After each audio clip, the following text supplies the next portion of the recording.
राम राम दोस्तों, जय श्री कृष्णा, जय श्री राधे। आप सभी का मेरे YouTube चैनल पर हार्दिक स्वागत और अभिनंदन है। आज मैं आपके लिए लेकर आई हूँ अहोई अष्टमी व्रत की कथा। अहोई अष्टमी व्रत की कथा का हमारे हिंदू धर्म में बड़ा ही महत्व है। यह व्रत माताएं अपने संतान की लंबी आयु और उनकी स्वास्थ्य की स्वस्थ मंगल कामना के लिए करती है। इस व्रत की कथा इस प्रकार है। इस व्रत की मैं आज आपको दो कथाएं सुनाऊंगी। पहली कथा, एक नगर में एक साहूकारिनी रहा करती थी। उसके 7 लड़के एक दिन उसे जाकर कुदाली मारी, त्यों ही से ही के बच्चे कुदाल की चोट से सदा के लिए सो गए। इसके बाद उसने कुदाल को सेही के खून से सना देखा तो उसे सेही के बच्चों के मर जाने का बड़ा दुख हुआ, परंतु वह विवश थी और यह काम उससे अनजाने में हो गया। इसके बाद वह बिना मिट्टी लाए ही खेत करती हुई अपने घर आ गई। उधर जब सेही अपने घर आई तो अपने बच्चों को मरा देखकर नाना प्रकार से विलाप करने लगी, दुराशीष देने लगी, श्राप देने लगी। जिससे मेरा बच्चा को मारा है उसे भी इसी प्रकार का कष्ट होगा। तत्पश्चात सेही के श्राप से सेठानी के 7 लड़के 1 साल के अंदर ही मर गए। इस प्रकार अपने बच्चों के को असमय में काल के मुंह में चले जाने पर सेठ सेठानी इतने दुखित हुए कि उन्होंने किसी तीर्थ पर जाकर अपने प्राणों को त्यज देना उचित समझा। इसके बाद वे घर छोड़कर पैदल ही किसी तीर्थ की ओर चल दिए। खाने पीने की ओर कोई ध्यान न देकर जब तक उनमें शक्ति और साहस रहा तब तक वह चलते रहे। जब वह पूर्णतया अशक्त हो गए, अंत में मूर्छित होकर गिर पड़े। उनकी यह दशा देखकर भगवान करुणा सागर ने उनको मृत्यु से बचाने के लिए उनके पापों को अंत चाहा। इस अवसर पर आकाशवाणी हुई, हे सेठ, तेरी सेठानी ने मिट्टी खोदते समय ध्यान न देकर सेही के बच्चों को मार दिया। उसके कारण तुम्हें अपने बच्चों का दुख देखना पड़ा। यदि अब पुनः घर जाकर तुम मन लगाकर गऊ की सेवा करोगे, अहोई देवी की विधि विधान से व्रत आरंभ कर प्राणियों पर दया रखते हुए स्वप्न में किसी को कष्ट नहीं दोगे, तो तुम्हें भगवान की कृपा से पुनः संतान का सुख प्राप्त होगा। इस प्रकार की आकाशवाणी सुनकर सेठ सेठानी कुछ आशावान हो गए और भगवती देवी का स्मरण करते हुए अपने घर को चले आए। इसके बाद श्रद्धा भक्ति से न केवल अहोई माता के व्रत के साथ गौ माता की सेवा करना आरंभ किया, अपितु सब जीवों पर दया भाव रखते हुए क्रोध व द्वेष का परित्याग कर दिया। ऐसा करने से भगवान की कृपा से सेठ सेठानी पुनः 7 पुत्र वाले होकर अगणित पुत्रों के से सहित संसार में नाना प्रकार के सुखों को भोगने के पश्चात स्वर्ग को चले गए। अब मैं अहोई माता की दूसरी कथा आपके सामने प्रस्तुत करने जा रही हूँ। सभी माता बहनें इसे बड़ी ही श्रद्धा से सुने। एक साहूकार था जिसके 7 बेटे थे, 7 बहुएं तथा एक बेटी थी। दीपावली से पहले कार्तिक बदी अष्टमी को 7 बहुएं अपनी इकलौती ननद के साथ जंगल में खदान में मिट्टी लेने गई। जहां से वह मिट्टी खोद रही थी वहीं स्याहू सेही की मांद थी। मिट्टी खोदते समय ननद के हाथ सेही का बच्चा मर गया।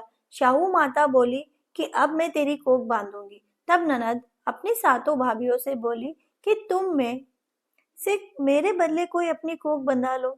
सब भाभियों ने अपनी कोख बंधवाने से इनकार कर दिया, परंतु ननद के बदले छोटी भाभी ने अपनी कोख बंधवा ली।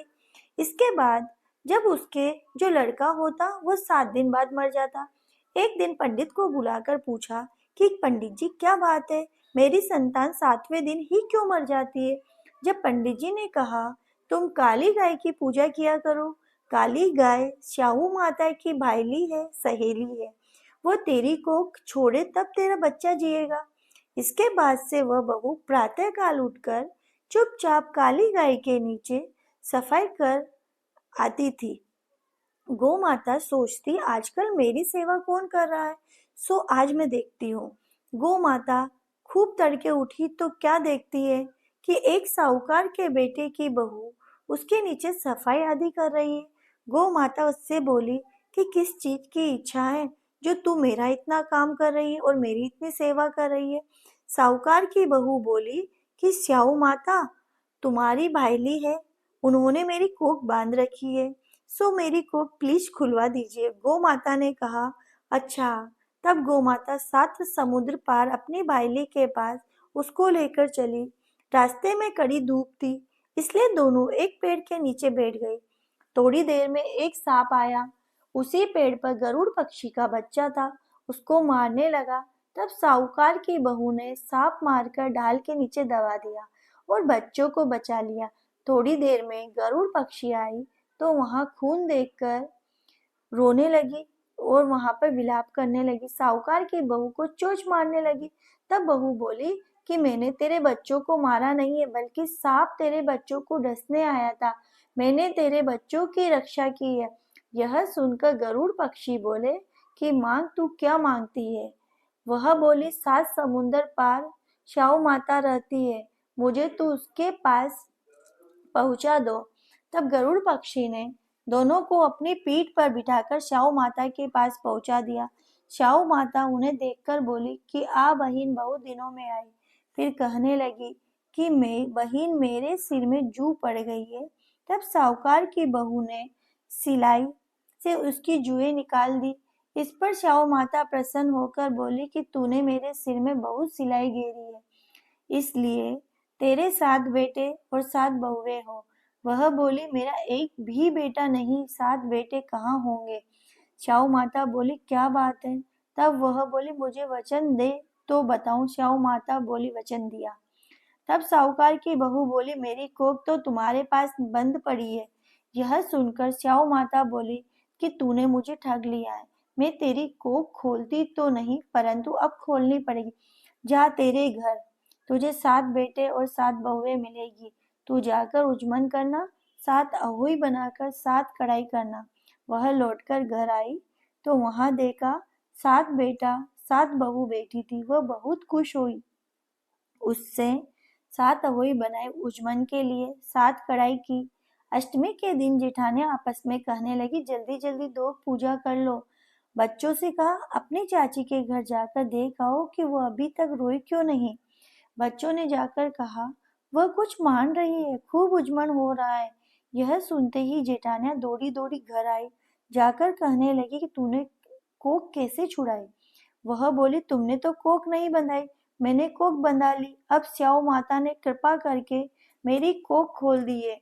स्याऊ माता ने जिस प्रकार उस बहू की कोख खोली, उसी प्रकार सबकी कोख खोले।